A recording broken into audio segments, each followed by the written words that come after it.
तेरा वचन मेरे पाँवों के लिए दीपक है और मेरे मार्ग का उजियाला है। तेरा वचन मेरे पाँवों के लिए दीपक है।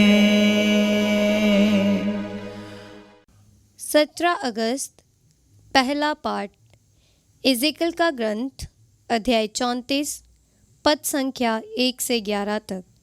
प्रभु की वाणी मुझे ये कहते हुए सुनाई दी, मानव पुत्र, इस्राएल के चरवाहों के विरुद्ध भविष्यवाणी करो और उनसे कहो, चरवाहों, प्रभु ईश्वर ये कहता है, धिक्कार इस्राएल के चरवाहों को, वह केवल अपनी देखभाल करते हैं। क्या चरवाहों को झुंड की देखभाल नहीं करनी चाहिए? तुम भेड़ों का दूध पीते हो, उनका ऊन पहनते और मोटे पशुओं का वध करते हो, किंतु तुम भेड़ों को नहीं चराते। तुमने कमज़ोर भेड़ों को पौष्टिक भोजन नहीं दिया, बीमारों को चंगा नहीं किया, घायलों के घाव पर पट्टी नहीं बांधी, भूली भटकी हुई भेड़ों को नहीं लौटा लाई और जो खो गई थी उनका पता नहीं लगाया। तुमने भेड़ों के साथ निर्दय और कठोर व्यवहार किया है। वह बिखर गई क्योंकि उनको चराने वाला कोई नहीं रहा और वह बनैले पशुओं की शिकार बन गई। मेरी भेड़ें सब पर्वतों और ऊंची पहाड़ियों पर भटकती फिरती है। वह समस्त देश में बिखर गई है और उनकी परवाह कोई नहीं करता। उनकी खोज में कोई नहीं निकलता। इसलिए चरवाहों, प्रभु की वाणी सुनो। प्रभु ईश्वर ये कहता है, अपने अस्तित्व की शपथ, मेरी भेड़ें चराने वालों के अभाव में बनैले पशुओं के शिकार और भक्ष्य बन गई हैं। मेरे चरवाहों ने भेड़ों की परवाह नहीं की। उन्होंने भेड़ों की नहीं बल्कि अपनी देखभाल की है। इसलिए चरवाहों, प्रभु की वाणी सुनो। प्रभु ये कहता है, मैं उन चरवाहों का विरोधी बन गया हूँ। मैं उनसे अपनी भेड़ें वापस मांगूंगा। मैं उनकी चरवाही बंद करूंगा। वह फिर अपनी ही देखभाल नहीं कर पाएंगे। मैं अपनी भेड़ों को उनके पंजे से छुड़ाऊंगा और वह फिर उनकी शिकार नहीं बनेगी। ये प्रभु की वाणी है। ईश्वर को धन्यवाद। भजन अनुवाक्य। प्रभु मेरा चरवाहा है, मुझे किसी बात की कमी नहीं। प्रभु मेरा चरवाहा है, मुझे किसी बात की कमी नहीं। वह मुझे हरे मैदानों में बिठाता और शांत जल के पास ले जाकर मुझ में नवजीवन का संचार करता है। अनुवाक्य।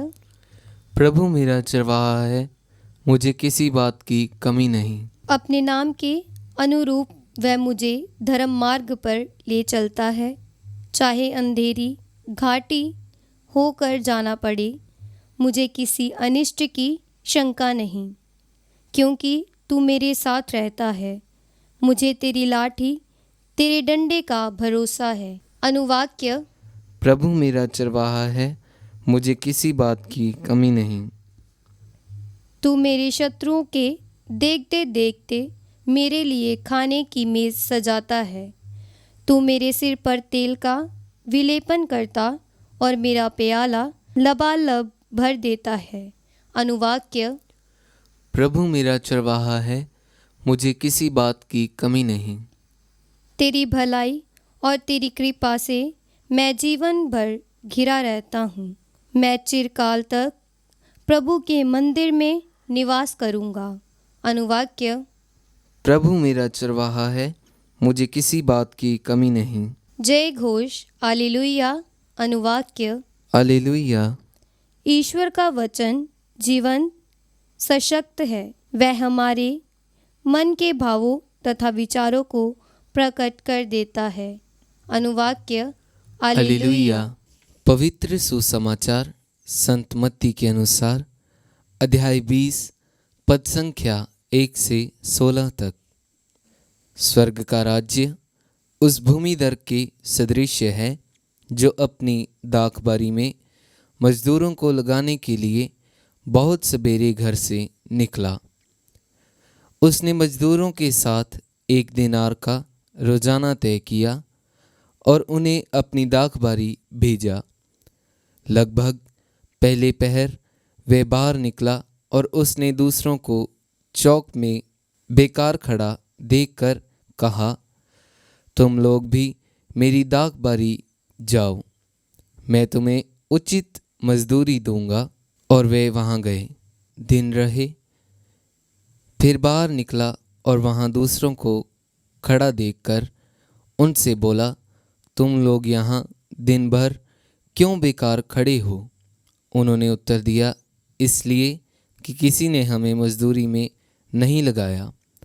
उसने उनसे कहा, तुम लोग भी मेरी दाखबारी जाओ। संध्या होने पर दाखबारी के मालिक ने अपने करिंदे से कहा, मजदूरों को बुलाओ, बाद में आने वालों से लेकर पहले आने वालों तक सबको मजदूरी दे दो।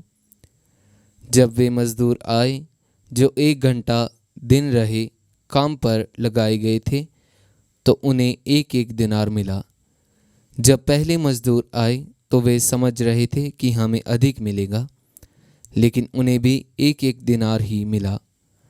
उसे पाकर वे यह कहते हुए भूमिधर के विरुद्ध भुनभुनाते थे, इन पिछले मजदूरों ने केवल घंटे भर काम किया, तब भी आपने इन्हें हमारे बराबर बना दिया। जो दिन भर कठोर परिश्रम करते और धूप सहते रहे।